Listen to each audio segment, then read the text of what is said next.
भागो भागो, सब लोग अपने घरों से भागो, वरना हम लोग साधारण मोमोज से कब फ्राइड मोमोज बन जाएंगे, पता भी नहीं चलेगा।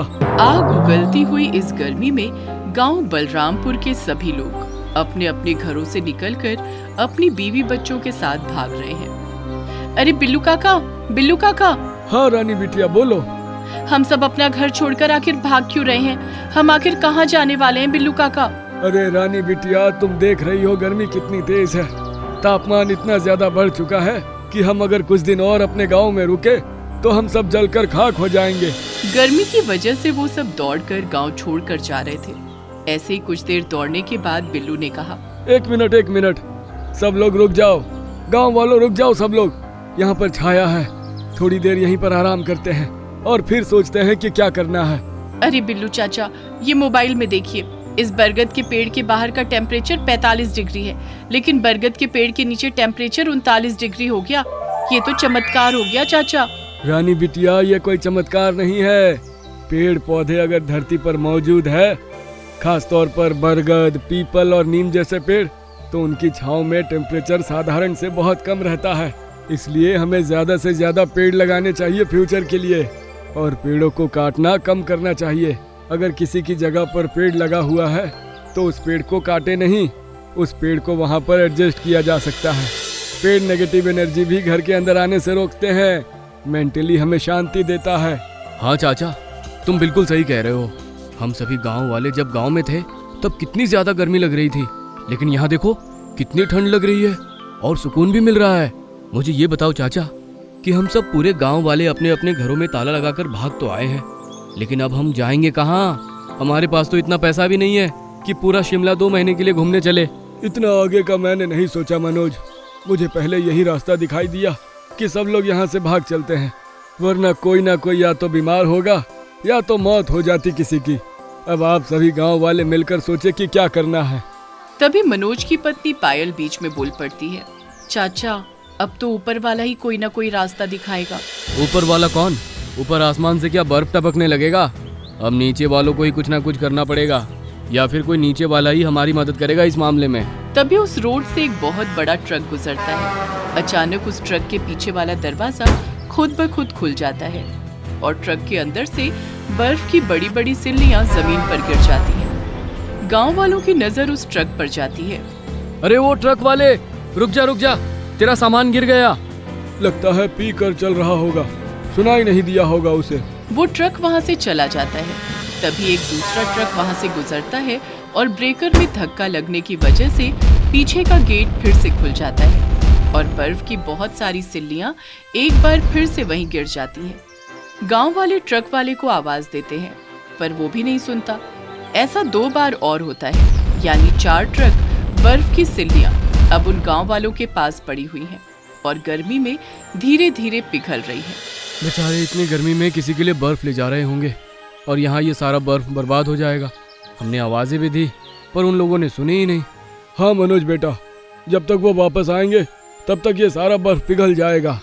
और 1 मिनट चाचा, मेरे दिमाग में एक बढ़िया आइडिया आया है। मैं राम अवतार को फोन करता हूँ। राम अवतार? उसको काहे फोन कर रहे हो?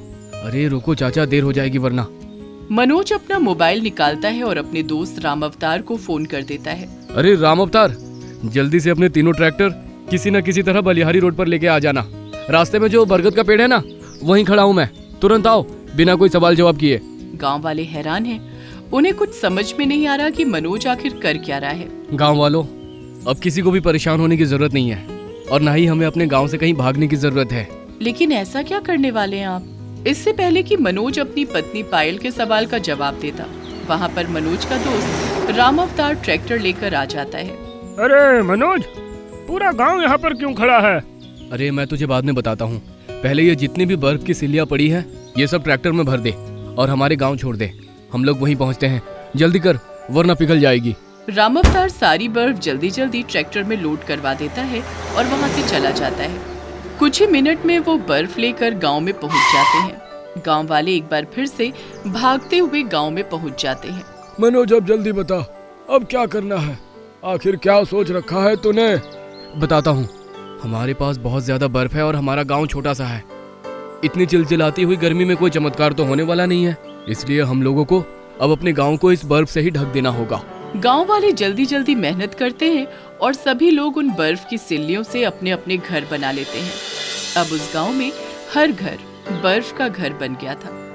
दूर से उस गांव को देखने पर ऐसा लगता था जैसे उस गांव में आग लगी हुई हो, क्योंकि बर्फ से हल्का हल्का धुआं ऊपर की तरफ उठ रहा था। अरे वाह मनोज, पूरा गांव तो शिमला से भी बेहतरीन बन गया है। हर गली में ठंडक ही ठंडक।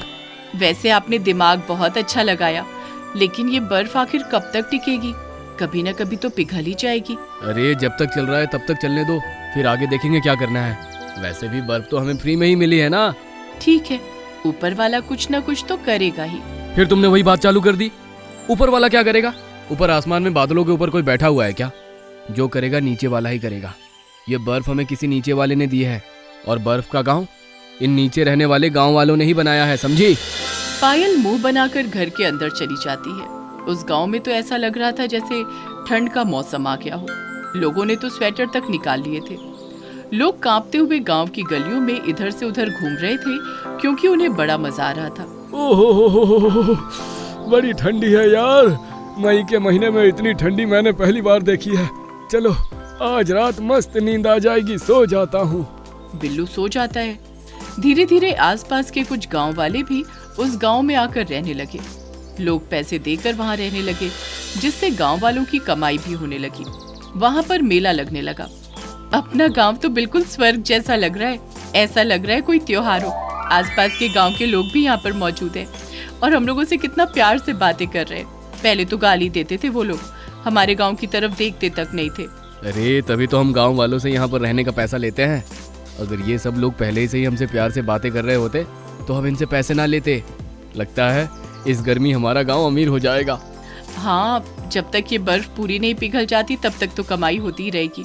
उसके बाद ऊपर वाला ही। इतना कहते ही पायल रुक जाती है और गांव में इधर उधर मेला देखने लगती है। रात में जब पूरा गांव सो रहा था, तभी अचानक एक बहुत ही खूबसूरत नौजवान लंबे बालों के साथ बांसुरी बजाता हुआ मनोज के कमरे में पहुंच जाता है और उसकी पत्नी पायल को देखने लगता है। बेचारी पायल तो मुझे हर वक्त याद करती है। इसी वजह से मैं इस पूरे गांव को आशीर्वाद देने आया हूँ।